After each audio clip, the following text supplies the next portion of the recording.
Hello, my friends. D.L. Anderson here. Welcome back to Transformation by Truth podcast as we share the truth concerning these last days and what you must do to save yourself from the violent times that are just ahead. Today's podcast is a word of truth accounting of the end times. The end is coming. The end is near. Today's podcast is entitled End Times 243, The People and Places of the Restoration, Part 3. The podcast objectives are analyze the Assyrian captivity, reveal the location of the 10 lost tribes of Israel, reveal why Israel went into captivity in Babylon, and analyze the Babylonian captivity. This lesson contains timelines and other visuals. Therefore, if you are listening to the podcast, I advise you to watch the video version on our website or YouTube, or request a PDF of the lesson so you can add the visual effect. The Assyrian captivity. Now, in the most recent podcast, we proved how the nation of Israel was scattered to the four corners of the earth. To it, they were dispersed amongst many peoples and nations by the four winds on four distinct occasions. In this podcast, we will analyze two of these four occasions so that we can better understand the sojourning of the nation of Israel in times past. This will allow us to understand where many of our people are in these last days. If you recall from the most recent podcast, the first dispersion of the nation was the Assyrian captivity. Not only is this dispersion a historical fact, it is recorded in the scriptures, which also testify to its timing. 2 Kings 18:11 through 12 reads, "And the sovereign of Ashur, i.e., Assyria, exiled Israel to Ashur and placed them in Halah and Habor, the river of Gozan, and in the city of the Medes, because they did not obey the voice of Yahuwah their Elohim, but transgressed his covenant, all that Moshe, the servant of Yahuwah, had commanded, and they did not obey nor do them." For additional reference concerning the Assyrian captivity, see 2 Kings 15:29, 17:3 through 6, and 2 Chronicles 5:26. Now, as it pertains to time, the Assyrian captivity began approximately 732 BCE, i.e., before the Common Era. Approximately 10 years later, Samaria, the capital of the Northern Kingdom, was captured by Sargon II, and the kingdom had fallen. It is important to understand that only the Northern Kingdom was dispersed into Assyria. The Northern Kingdom consisting of 10 of the 12 tribes of Israel.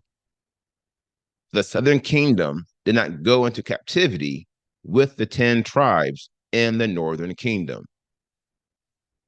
The 10 tribes of the Northern Kingdom, which went into captivity in Assyria, are Reuben, Simeon, Dan, Naphtali, Gad, Asher, Issachar, Zebulun, Ephraim, and Manasseh.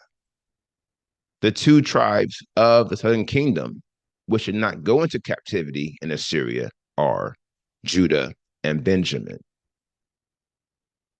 Now, this is a high-level breakdown often used by the text to divide the northern and southern kingdoms. However, it is important to understand that the tribe of Simeon was largely integrated into the tribe of Judah, as you can see by the map to the left. Likewise, the children of Levi were integrated into all the tribes, and thus they were native to both kingdoms.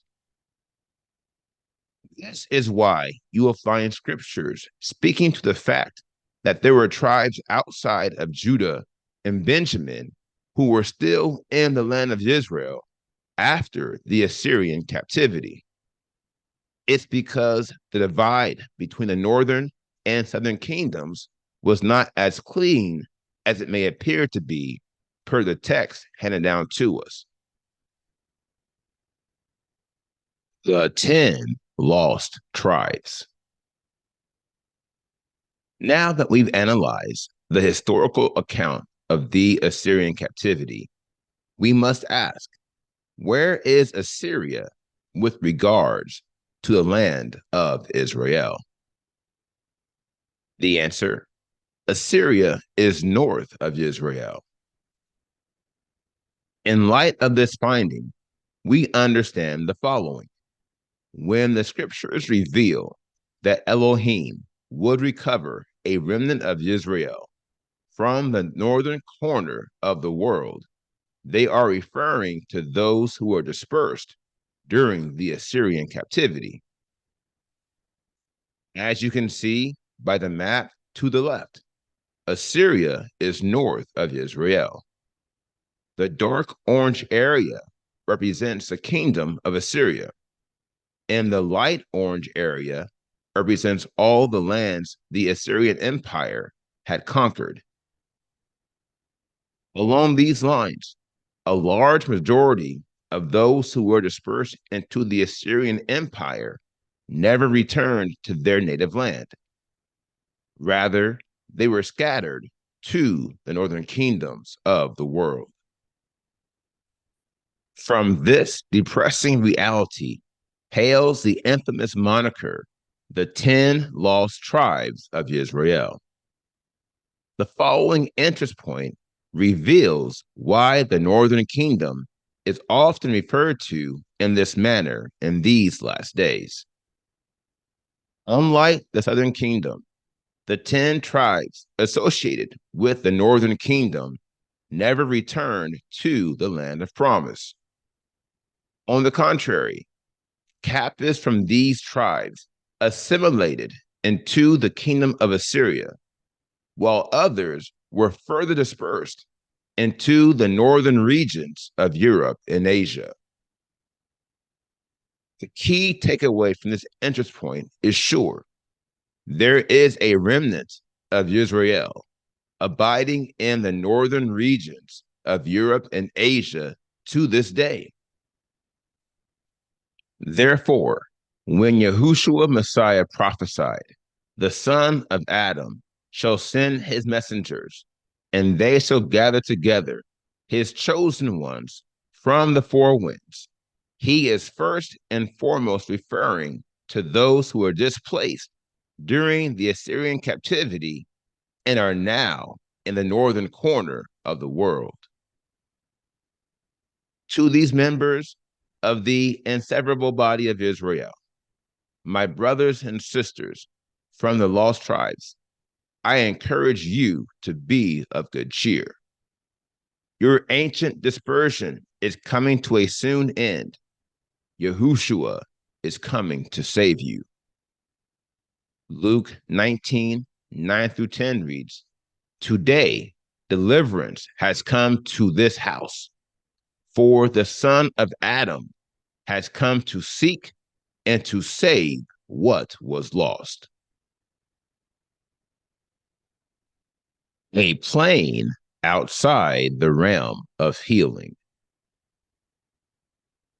This brings us to the second of the four dispersions in the history of the nation of Israel.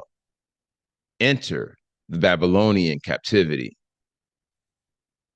The Babylonian captivity began approximately 605 BCE. This year marked the beginning of three major deportations, i.e., exiles, of the southern kingdom into Babylon. The second exile occurred approximately 598 BCE, while the third and final exile occurred approximately 587 BCE. Second Chronicles 36, 11 to 20 reads, Zedekiah was 21 years old when he began to reign, and he reigned 11 years in Jerusalem. And he did evil in the eyes of his Elohim. He did not humble himself before Jeremiah the prophet, who spoke from the mouth of Yahuwah. And he also rebelled against sovereign Nebuchadnezzar, who had made him swear by Elohim. But he stiffened his neck and hardened his heart against turning to Yahuwah Elohim of Israel. Also, all the heads of the priests and the people trespassed more and more, according to all the abominations of the nations, and they defiled the house of Yahuwah, which he had set apart in Jerusalem. And Yahuwah Elohim of their fathers sent to them by his messengers, rising up early and sending them, for he had compassion on his people and on his dwelling place. But they were mocking the messengers of Elohim and despising his words and scoffing at his prophets until the wrath of Yahuwah arose against his people until there was no healing. Therefore, he brought against them the sovereign of the Kasdim, and he killed their young men with a sword in the house of their set apart place, and had no compassion on young man or maiden, on the aged or the weak. He gave all into his hand. And all the utensils from the house of Elohim, great and small, and the treasures of the house of Yahuwah, and the treasures of the sovereign and of his leaders, all these he brought to Babylon. And they burned the house of Elohim, and broke down the wall of Jerusalem, and burned all its palaces with fire, and destroyed all its valuable utensils. And those who escaped from the sword, he exiled to Babylon, where they became servants to him and his sons until the reign of Persia. Depressing times, to say the least, and a somewhat painful reminder that there is a point of no return. There is a position beyond recovery, and there is a plane outside the realm of healing. This was true for the children of Elohim in times past, and it is true for the children of Elohim in times present.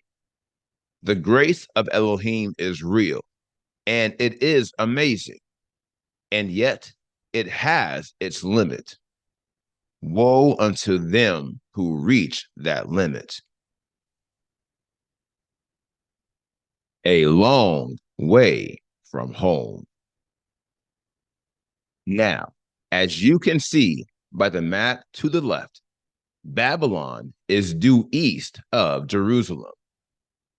And thus, those who went into captivity in Babylon are those who are presently located in the eastern corner of the world. Therefore, when Elohim promised to recover a remnant of the children of Israel from the east, he is referring to those who were dispersed during the Babylonian captivity. This is true, even though those who were in captives in Babylon were eventually liberated and given the opportunity to return to the land of promise. This liberation occurred 70 prophetic years after the beginning of the Babylonian dispersion. Jeremiah 29:10 reads, "For thus said Yahuwah, when 70 years are completed at Babylon, I shall visit you and establish my good word towards you to bring you back to this place." Second Chronicles 36:22-23 reads, "And in the first year of Koresh, Cyrus, sovereign of Persia, in order to accomplish the word of Yahuwah by the mouth of Jeremiah, Yahuwah stirred up the spirit of Koresh, sovereign of Persia, so that he called out in all his reign, and also put it in writing, saying, Thus said Koresh, sovereign of Persia, Yahuwah Elohim of the heavens has given me all the reins of the earth, and he has commanded me to build him a house in Jerusalem, which is in Yehuda. Whoever is among you of all his people, Yahuwah his Elohim be with him, and let him go up." Despite this decree given by Cyrus, king of Persia, not all the children of Israel returned to the land of promise. On the contrary, many of them remained in Babylon and became fixtures within the kingdom of Media Persia, which was even larger than the kingdom of Babylon. As you can see by the map to the left, the Persian Empire extended even further east than the Babylonian Empire. As a consequence, those Israelites who did not return to the land of promise were eventually and further integrated into the Persian Empire.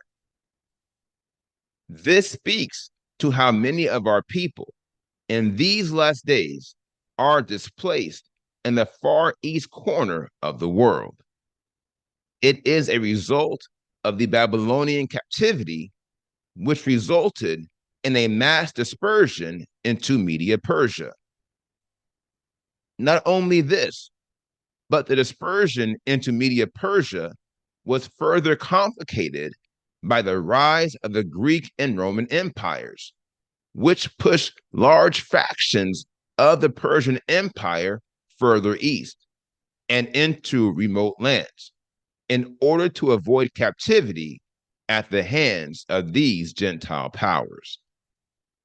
For this reason, those who were dispersed by the east wind into the eastern corner of the world are no better off than the 10 lost tribes in these last days. Here is why. Like the 10 lost tribes, those native Israelites who are in the eastern corner of our world have existed outside of the core nation for over 2,000 years. And although there are physical factors appreciated by Elohim to the point to where they are yet included in the nation, they, like the 10 lost tribes, are a long way from home. Now, the key takeaway from this interest point is sure. There is a remnant of Israel currently abiding in the eastern regions of Asia. And because they have been displaced for so long, we can accurately consider them as the 2 lost tribes of Israel. To wit, the descendants of Judah and Benjamin, who were not stirred up to return to the land of promise at the decree of Cyrus, king of Persia, constitute 2 lost tribes who are as disconnected from the nation as the 10 lost tribes who went into captivity in Assyria before them. Therefore, when Yahushua Messiah said, "The son of Adam shall send his messengers, and they shall gather together his chosen ones from the 4 winds," he is secondly referring to those who were displaced eastward during the Babylonian captivity and never made their way home. Now, here is the final word. Our people were captives long ago, and many are still in captivity today. Here again, this is not because the arm of Elohim is too short that he cannot save us. On the rather, many have gone into and remain in captivity because of their lack of knowledge. The prophet Hosea takes it a step further, revealing that these individuals not only lack knowledge, but they have rejected knowledge. They have resisted the truth. And where there is no truth, there can be no freedom. For that reason, our captivity is no longer about our captors and what they have done to us. It is now about those who are made captives and what we have done to ourselves. And yet, there is a ray of hope. My dear friends, there is a way of escape. And yet, it is only being revealed to those who fear Elohim, to those who love him, to those who wait. Now, here is what's next. We completed today's podcast, End Times 243, The People and Places of the Restoration, Part 3.